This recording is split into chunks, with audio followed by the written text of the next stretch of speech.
In what's going to be the final installment of 2022 music related content on this channel, I am going to be looking at my most played music of the year, looking at my Last.fm stats, and also using a website here that I've discovered recently on my little laptop over there to look at all the stats and things, rewind.musicorum.app.com. So I will put that link in the description for everyone that wants to use it. It's taking all your data from Last.fm and basically doing the Spotify Wrapped that everyone, has already done over a month ago. But I personally don't use Spotify. I don't have Spotify Wrapped either. I don't have a statistical data analysis that keeps track of that because I use Apple Music. Apple Music does its own thing as well, but Last.fm does it at the end of the year, which is the time of year you're supposed to do this. This is the time of year that makes sense. You've got to wait till the end of the year for all of your music data to be collated. It makes so much more sense doing it like this.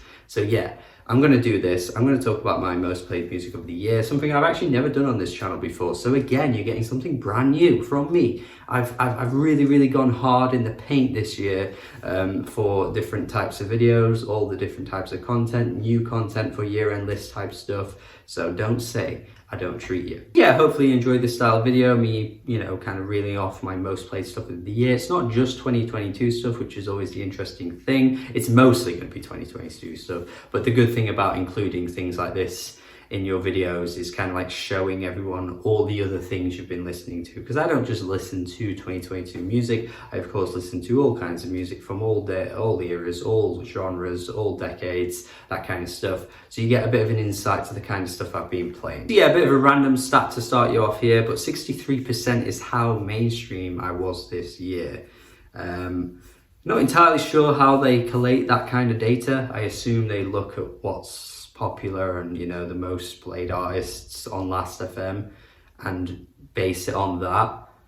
I'd assume they must only be using this, kind of comparing this data to Last.fm itself, because they can't compare it to anything else, right? I don't know. Anyway, Vale Smith was my least popular artist of the year with 5% of the popularity, and then Taylor Swift was the most popular artist of the year with 99% of the popularity. Makes sense with Taylor. Obviously, she dropped Midnight, so I listen to that quite a lot. I do listen to Taylor generally as well. I like her music overall, so it makes sense that she would be the most popular artist, probably of any given year, actually. I assume you have to play them a certain amount of times, though. I mean, because Vale Smith, he's pretty niche, and he makes great music. If you've never listened to him, by the way, please do.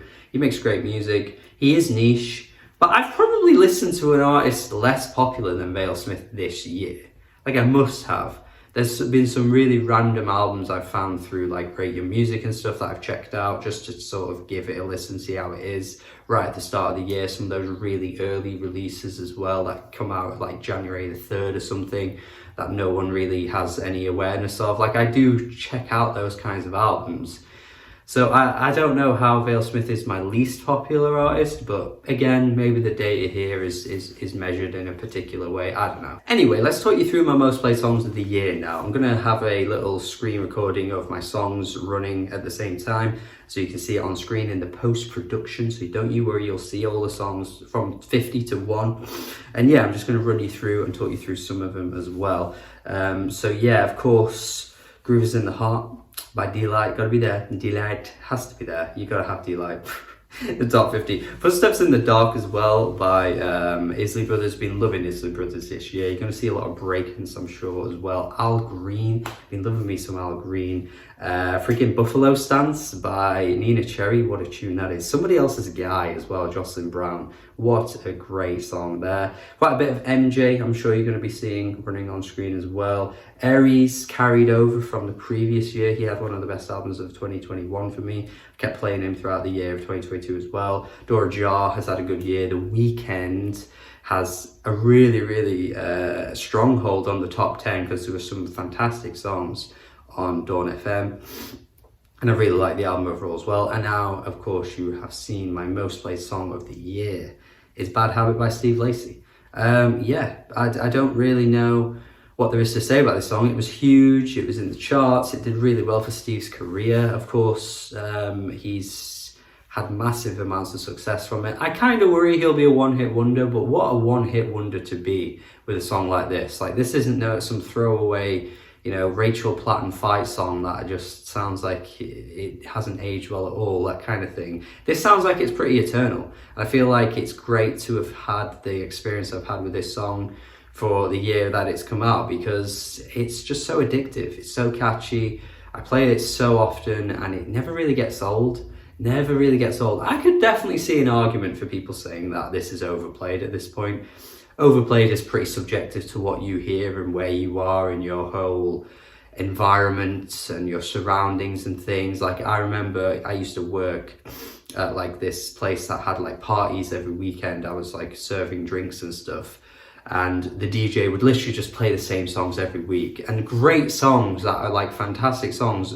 I just got sick of, because every single Friday, Saturday that I worked, I just heard the same songs. I was like, this is a good song, but I just don't want to hear it anymore. So that can happen sometimes. So if this song for you is overplayed, I can't really argue with that, but it just hasn't ever gotten old for me. Right, there's like a huge 10 by 10 collage of my albums of the year, which I'll put on screen for you as well. They've provided that for you on this musicorum.com.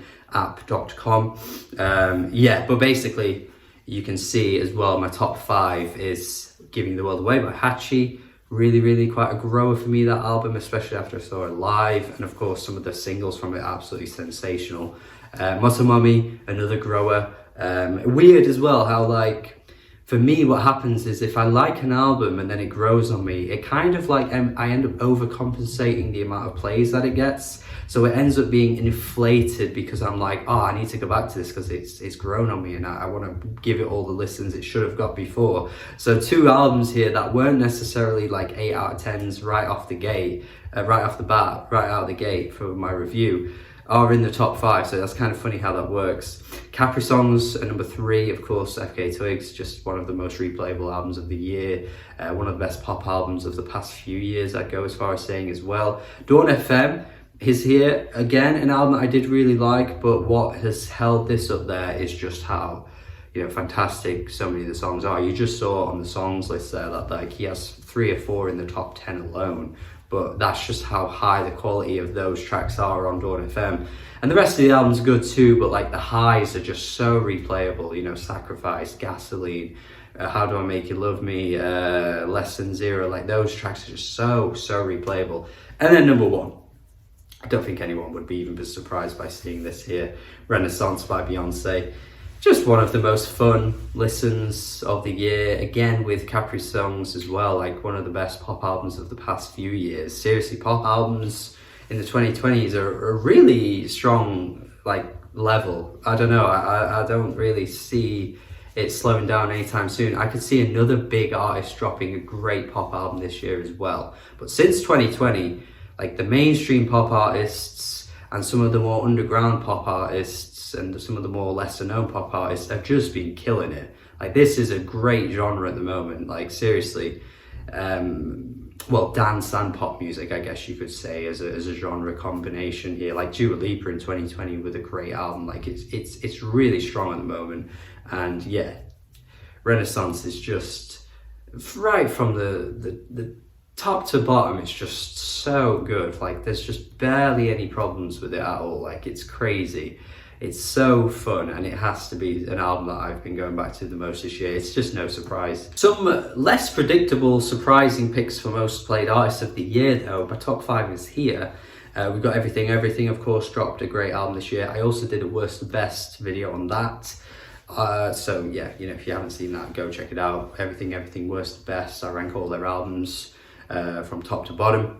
So of course I was listening to them a lot this year to prepare for that, and also they just dropped a fantastic album that last year as well. Kylie Minogue, number 4. I've been kind of wanting to get through all her albums, and she's a great artist, like one of the all-time greats in pop music for sure. And yeah, she ended up just being really high up on the year-end list for me here. She hasn't even dropped an album in 2022, but she's there somehow. But yeah, Kylie is sensational. Some of the best pop albums you'll ever hear from Kylie, and I've just been having a lot of fun listening to her this year. The Weeknd, of course, again, explained why he's so high a minute ago, really. Natalia Lafourcade, yeah, another one I've just been playing a lot this year. Of course, she dropped an album. Me and my friends did this like little Last FM competition thing as well. She was up there as one of the artists I chose, so she's got a lot of plays. And of course, Future, for the same reason as the reason I just gave there, is number one, because again, with that little competition me and my friends had, he was one of the artists I was listening to a lot during that competition too. And of course, he did drop I Never Liked You this year, which was a really good album too. Not one that was a year-end list contender for me. I do like Future a lot though. I think his previous work has been sensational. One of the best trap artists of all time, easily. And yeah, he's just managed to be my most played artist of the year. I did listen to 1,762 artists this year. I don't know if that's a lot. It sounds a lot.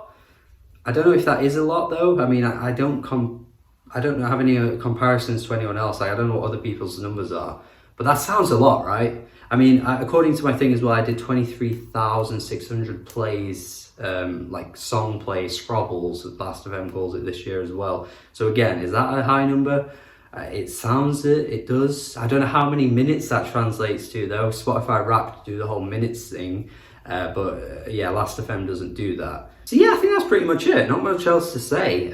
Really, I've added all the information here from all the songs, artists, albums, extra little tidbits here and there too. I don't think there's any more to add, except for make sure you have watched all of the lists for 2022. This is kind of the final one, really. It's not the big event that is the best songs of the year or best albums of the year. It's just kind of a little extra added one as well here for you guys, just to see what my most played music of the year is. So if you haven't watched any of the other lists, so you want to see where all of these albums and songs rank for 2022, please make sure you have watched those videos. And yeah, hopefully you enjoyed this one. Hopefully you found it interesting and intriguing.